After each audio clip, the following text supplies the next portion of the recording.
Welcome to Contemporary Retirement. Contemporary Retirement is a public interest program focused on the retirement community. Every program has segments on legal, financial, and health issues affecting the retirement community. Contemporary Retirement is sponsored in part by a major grant from the Family Heritage Trust Company. Contemporary Retirement is sponsored by Family Heritage Trust Company. The Family Heritage Trust Company is an independent bank chartered trust company established by local professionals to provide fiduciary services including fee-based investment advice, trust services, retirement planning, and tax planning. The Family Heritage Trust Company is committed to client service in our communities. For more information, call the Family Heritage Trust Company at 301-631-5900. Contemporary Retirement is sponsored in part by a grant from R. Thomas Murphy & Associates, P.C. R. Thomas Murphy & Associates is one of Franklin County's leading law firms, emphasizing estate, trust, elder law, and medical assistance planning. Welcome to the Is It Legal feature on Contemporary Retirement. Is It Legal focuses on the legal issues affecting the retirement community. With me today is Tom Murphy from the R. Thomas Murphy Law Firm with offices in Waynesboro, Chambersburg, and McCallsburg. Welcome to the show, Tom. Good morning. Tom, we spent the last several weeks alerting our viewership that there's been a dramatic change in the aid and attendance VA rules for eligibility. All of the old strategies that they have been engaged in are almost all dead in the water right now and create problems. But one of the things we wanted to comment upon today is what is the aid and attendance benefit? Well, it's a really important benefit that vets who have honorably served, been discharged, and served during periods of conflict are eligible for, as well as their surviving spouses. And so it's a monthly stream of income to help with personal care, and then also homebound assistance, helpers. And assisted living. And so one of the issues that we have here is that Medicaid, that big program that pays for nursing homes, for all practical purposes, does not pay for in-home care, does not pay for assisted living. Maryland has a program which is almost impossible to qualify for. And so in reality, of all of the potential benefits out there, this VA benefit is a primary potential funding assistance that actually does work. Right, for vets, it's a tremendous tool, and it's a much easier threshold than the Medicaid stuff, but it also has some big penalties for strategies that used to be pretty common. And so roughly about $1,800 a month for the veteran, about $1,200 a month for the spouse. And particularly in our area, assisted livings can be in the 5,000 range, sometimes 4,000. Well, that together with their Social Security income could get close to paying that assisted living bill. Right, and you could structure a financial plan that made sense and could pay for care for someone's lifetime. But again, since that rule changed, the strategies has changed. You got to be much more careful. One of the problems here is an anomaly which I frankly think makes no sense. There's some, we still have a few people that are World War II era veterans, and it doesn't mean that you had to be overseas. You could have been on U.S. soil, it doesn't matter. We have a great deal more Korean War era veterans, and once again, you do not have to have been in Korea. As long as you were in the service, you're deemed to have been at risk of being in a war zone, so therefore it's covered. We have Vietnam era, and ironically, there's a specific period of time that says if you were just in the service, then Vietnam era counts. But we also have, if people were actually on the soil, sort of when we were illegally in Vietnam, that counts if you're actually in there, even though it's not the official Vietnam era. And so, but there are gaps in there as well, but you do not have to have been in there the entire time. If you've been in there 1 week during the time that fits in that time frame, you may be eligible for that benefit. Right, and the VA has a website, or you can talk to the local VA rep to see if it's qualifying service.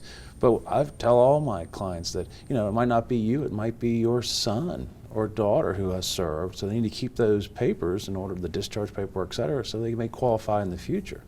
And we tell people every day, you got to keep those, particularly for the older veterans. There was a fire in a VA storage facility, and many people don't realize they have the only copy in existence of their discharge papers. Right, and so that paper is gold, and we want to make sure to preserve it. And we want the surviving spouse to preserve it because it has real power for them, too. That means a safe deposit box, not a safe. No, yeah, exactly. Whatever it takes to keep it safe.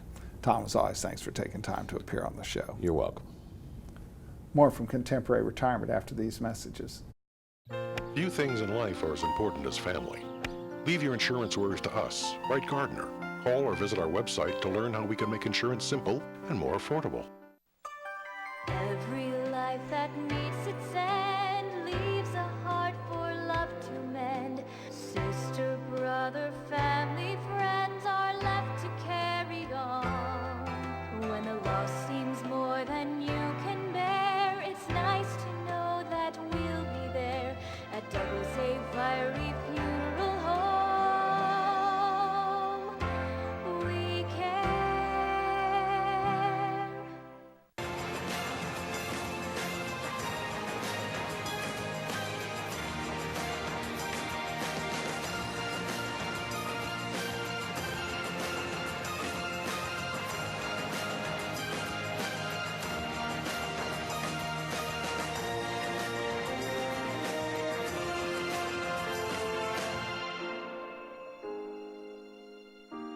Call Ed Lowe to help put your mind at ease.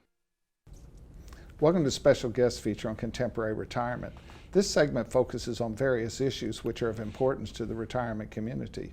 With me today is Ernesto Lopez, Chief Executive Officer, Hospice of Washington County. Welcome to the show. Thank you, Mike. Thanks for having me. You know, when we talk about hospice, it's first of all sort of a misconception among the older generation that somehow avant-garde medication.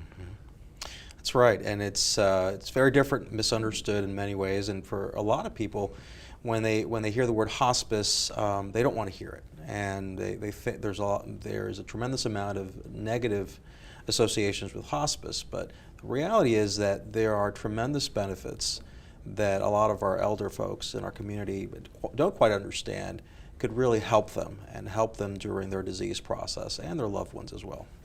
You know, when I was first arrived in this community over 40 years ago, it was driven by volunteers and so forth, and it was not what you would characterize as mainstream. Today, hospice is totally mainstream, both in the insurance industry, Medicare, a recognition that this is just as much of a part of any other health delivery system as any other physician's office or hospital. Absolutely, and I would say it's a critical part of when we start thinking about the future of healthcare and looking how the cost structure of healthcare has evolved and the uncertainty of how that's going to develop. Hospice and palliative care will play a very important role in defining that and helping improve that structure. And you know, one of the interesting things is that one of the real benefits of hospice that I find in my clientele is that people are not prepared for end of life. And frankly, the health delivery system is more focused on therapeutic treatment than they are sort of a recognition that the ship is now sailing and we need to figure out how to manage that in the most effective way. Absolutely, and it's one of the things that you said it exactly the way it is. Healthcare, mainstream healthcare, is a curative journey for patients and families. And once that journey has ended and there aren't any options, or we start looking at preparing for end of life, they're not prepared or wired to be able to handle that. And so that's where the benefits of hospice and palliative care are so important in that journey. You know, one of the challenges that we have here is this perception that I have to give up on my loved one. And many times that delays the engagement of hospice. It does, and what we've seen is, in many occasions, if we engage with hospice early or even palliative care early on, we see that patients actually live longer. We get them out of that cycle of medications and visits into the emergency room and visits to their doctors on a regular cyclical basis, and now they're at home. They're with their loved ones. They feel better. Families are able to really take advantage of that time with them, and their experience and their journey is very, very different than it would be otherwise. And most people have a desire to stay in their own home, and that is part of the mission of hospice, is to assist people if that's going to be possible. Absolutely, and that, 97% of our patients are being taken care of either in their home or in a nursing home, which is considered their home. And the inpatient facility, Dowie's House, which we started this year, we've about 9 months now that we've been up and running. It represents a very small part of what we do, but it's a very important part, because you have patients that have very complex symptoms, patients that really should be in a hospital structure or setting, but they're in hospice. Having an inpatient facility allows us to take care of those patients, provide 24/7 support, have physicians, nurses there taking care of their needs, and really, it really helps support a complete hospice experience. So that's a person who cannot be taken care of in their home, but we want to emphasize that signing up for hospice does not mean signing up for Dowie's House. That's correct. Dowie's House is the example I love to give people in the community. Is you think of Dowie's House like an intensive care unit for hospice. The goal is to be there for a couple of days, stabilize our patients, get their symptoms under control, and the goal is always to get them home. And that is a family environment, not a nursing home. That is absolutely correct. And what do I mean by that? We are open, which means that families are welcome to come, to stay, to be with their loved ones. There aren't visiting hours. There aren't limitations. We invite pets. We invite friends, families, children. It's an environment that's meant to really embrace and engage the family. And even though we're managing sophisticated symptoms and we're managing challenges with healthcare challenges with their loved ones, having that environment designed and available to support them during that journey is critical to our mission. And you have a new mission. Advocating for patients has been a traditional, but you have a new mission called palliative care. Tell us a little bit about it. We do. Palliative care is not well understood throughout the country. There are many definitions of what palliative care is. And in essence, palliative care is when you have someone that has complicated symptoms and they are receiving curative treatment as well. So they may be on a curative pathway, but they have symptoms that maybe aren't being managed by their specialist or by their primary care physician on a regular basis. And so they're ending up in the clinic, they're ending up in the hospital for treatment. Palliative care allows us to manage those symptoms. We have a clinic where they can come and see us. We visit patients in their homes. We have nurse practitioners and physicians that do that. And in many ways, it prepares patients that as their disease process progresses and they don't get better and they don't improve and they end up in a hospice track, it's an easier transition for them to go from palliative care to hospice care. And as we wrap up here, and we're running out of time today, it does not require a 6-month diagnosis in the traditional hospice. It does not. We see a variety of different types of patients. It's any symptom that's a challenge, that's been difficult to manage. We work very closely with our primary care physician. It's not a program. It's just a service that allows to supplement the work that's already happening on the curative side of healthcare. Ernesto, I want to thank you for taking time to appear on our program. Thank you so much for having me. More from Contemporary Retirement after these messages. Tranquility at Fredericktown Assisted Living and Memory Care provides a warm, home-like atmosphere that promotes daily life enrichment. At Tranquility, our medical director is a geriatric physician. Our professionals support and understand the various stages associated with Alzheimer's and dementia. We have on-site physical, occupational, and speech therapists, as well as around-the-clock licensed nurses. For more information, give Tranquility at Fredericktown a call today, because everyone deserves great care. Let us do the caregiving so you and your loved one can embrace life again.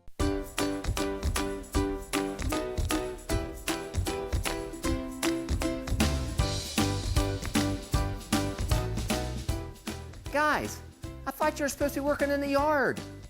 But Dad, just one more bid on HurleyAuctions.com. If you haven't visited HurleyAuctions.com, you don't know what you're missing. Whether you're buying or selling, antique cars, tractors, boats, or real estate, you can do it all at HurleyAuctions.com. Get to know Dr. Carrie Hesley at Diagnostic Imaging Services. What I find most rewarding is caring for women through our Women's Imaging Center. We have a caring staff that will ease patients through an ultrasound, bone densitometry, breast biopsy, or mammogram. Our health team is sensitive to emotions involved in women's imaging and understands that every woman is at risk for breast cancer. Providing the community with a center that is so dedicated to breast health and the imaging needs of women is something special. DIS Women's Imaging Center, providing women with progressive care. Welcome to Contemporary Health Scene. Contemporary Health Scene focuses on the health issues affecting the retirement community. With me today is Carolyn Sayres, New Development Director, Star Community. Welcome to the show, Carolyn. Thank you for having me. As elder law attorneys, while we primarily represent older folks, we also have a subspecialty in representing special needs children. And so we've had a lot of involvement with your organization over the years, and it's really a unique, beautiful organization providing support to special needs children. Tell us a little bit about it. Well, we actually work with a wide range of folks, from adults with disabilities and special needs, as well as through our equestrian center. We work with children with special needs and behavioral disorders, and we also have a program for veterans with PTSD and all right, well, let's talk about the basics of the programming. So I know you have a day program. Tell us a little bit about it. So our day program is, we have about 80 folks in our day program, and that's one of it's our largest program. And these individuals have left the school system, and they're at a point in their lives where they're figuring out what their next step is. So the Board of Education in Maryland, speaking to Maryland, has a responsibility to provide a support mechanism till age 21. Once they're at 21, they're out of the system. And so what happens is that we have people with disabilities of varying levels, and you provide programming for them after that age. That's correct. So we have, the focus is really on skill development in our day program. So we work with them on social skills, pre-vocational skills, as well as living skills. All right, well, tell us a little bit, what does the physical facility look like? Well, the campus is fabulous. We're on 145 acres on the outskirts of Hagerstown, and we're surrounded by farms. So we have an equestrian center, we have a therapeutic farm, we have a pond where our folks can fish, we have a sensory trail, walking trail, we have 2 greenhouses, an indoor pool. All right, and so what they do is they come for the day program for people who many times still residing with parents or perhaps a family member who is able to support them. But one of the great challenges we have in dealing with people with lifelong disabilities is they're 20, 30, 40 years younger than their parents, who are more often than not willing to step up and be that support structure, but there's somewhere in there's a time frame that's going to expire out. Yes, and so for individuals whose parents are no longer able to meet their needs, we have a residential program. So our folks live in 11 houses that are on our campus, and it's a wide range of different types of homes. They're not dormitories, they're not hospitals, they're not assisted living, they're actually residents located on the farm. Correct. They make their meals, they bring their own furniture for their bedrooms, and the goal is really independence and self-sufficiency. And so within the home is 7x24 support for them, but they actually are living in their own home in that environment. That's correct. And then they're also engaged in the community. They go out to the community for events, they can go to church, they go on vacations. And then you also try to keep them engaged. I'm going to bring up some pictures here as we're talking about this, but you try to keep them engaged. Most of them have a job, but now this doesn't have to be a job. What's this? So this is actually, one of our residents is on the sensory trail. So that's a trail that they can walk and experience all kinds of different kind of stations. In this case, it doesn't look like that particular gentleman is walking, but is fully handicapped accessible, so anybody can go on. Anybody, and it's open to the community. And then also I happen to know that you have a very unique swing set, which I love. We do, yes. So you can actually sit in a wheelchair and swing. That's cool. Yes. We also have music therapy. And we can see, obviously, she's enjoying the music therapy. All right, and then what do we have here? Looks like some more music therapy. That music is a big component of our, definitely for our day, but all our individuals have that option. But you also, to the extent possible, they have jobs and they actually get paid. We do have work crews that go out into the community and and do perform tasks. All right, and then lastly, one of the things that you're most famous for is? Yes, and I would agree with that. So we have, that program is actually celebrating 20 years this year. That's the equestrian program. That is the equestrian. And everybody can ride. We have abled riders as well as, again, individuals with, a variety of different. And if you're wheelchair bound, there's a ramp that will take you up and still allow you to get on the horse. That's correct, yes. So in any event, it is a not-for-profit, and your role there is to kind of sustain this into the future. So if somebody was intrigued, could they come out and visit? We happily give tours. We have community events. We have an upcoming tree lighting. We have a farm festival. So the community is welcome to come to our campus anytime. If they wanted to contribute, how can they get a hold of you? So they can call me at 301-791-0011. Carolyn, I want to thank you for taking time to appear on the program. Thank you very much. More from Contemporary Retirement after these messages. The Community Foundation, through its scholarship programs and through its strategic grants, has been a positive influence for change. Last year, change in Frederick County was influenced thanks to nearly 1,800 caring donors. Everyone can help. Your influence is key. Help us proactively focus on where we need to be investing our energy in the future.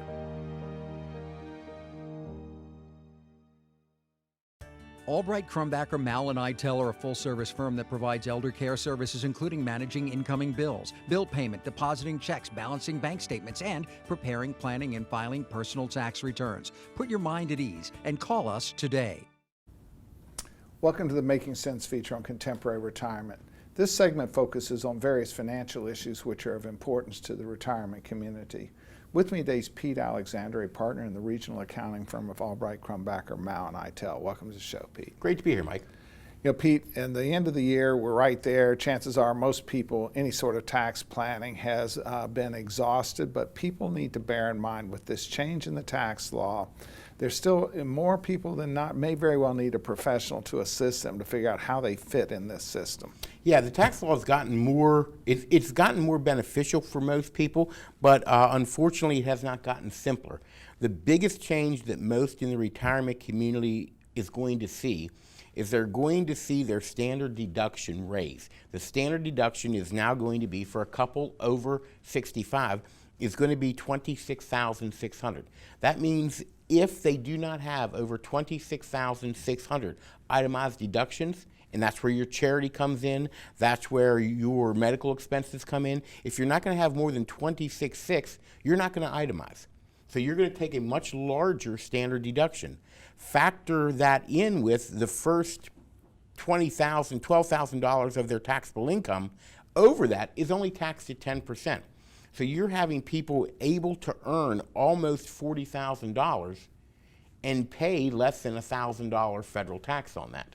Which people should be paying attention to that, because oftentimes as we work with families, we'll oftentimes see the older family member afraid to recognize income or unwilling to recognize income, in essence provide an inheritance to their children which might be taxable, who are in a much higher tax bracket. Yeah, I mean, remember, most things that your children inherit from you, they will be able to liquidate into cash with no tax effect. Stocks that aren't in an IRA, real estate, your personal residence, most of those things they can liquidate after you pass with no tax effects. But IRAs, annuities, government savings bonds, those things, they do not get what we call a step up in basis.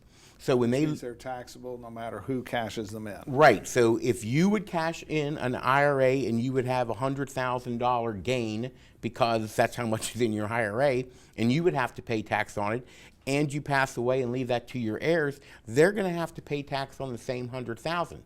The rub comes in is that you could quite possibly be in a 0 or 10% tax bracket. They could quite possibly be in a 25% tax bracket. So by you delaying taking that money out, you could be hoisting a higher tax burden on them than if you went ahead and took it out and paid the tax. Let's make it simple. You just made a gift to the government.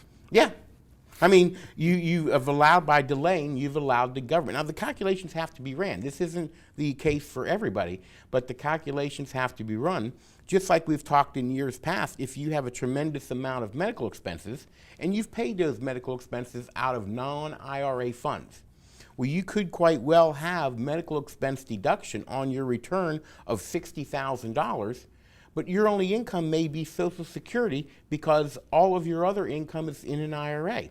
In that case, you're leaving maybe $50,000 on the table that you could pull out of your IRA completely income tax free.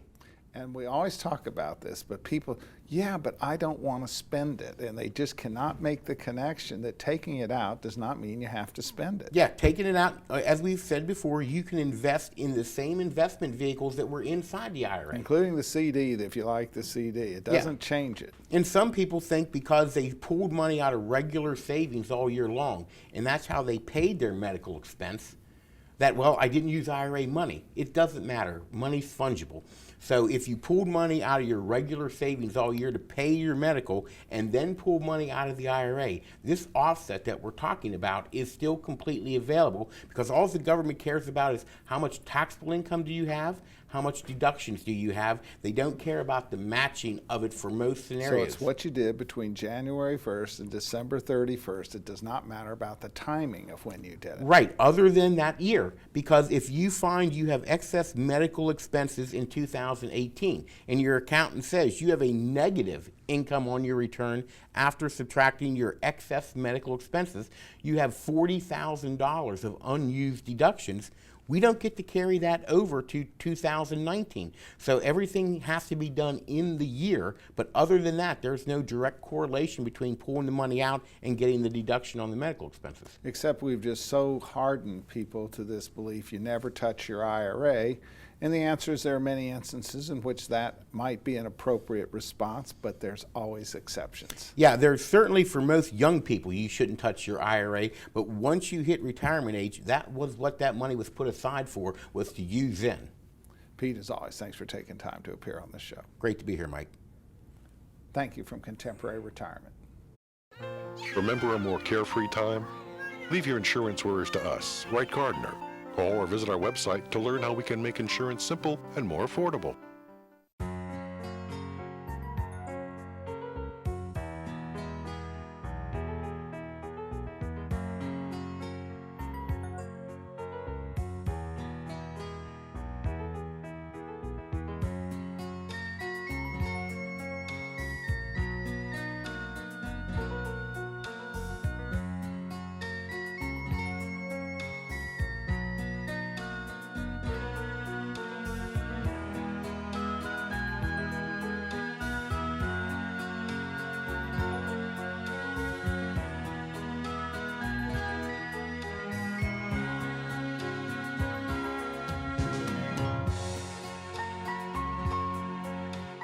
These days, it seems like everything's online, and filling out claim forms and receiving and paying bills online isn't always easiest. That's why we at Quality First Insurance encourage you to just give us a call. Let us help.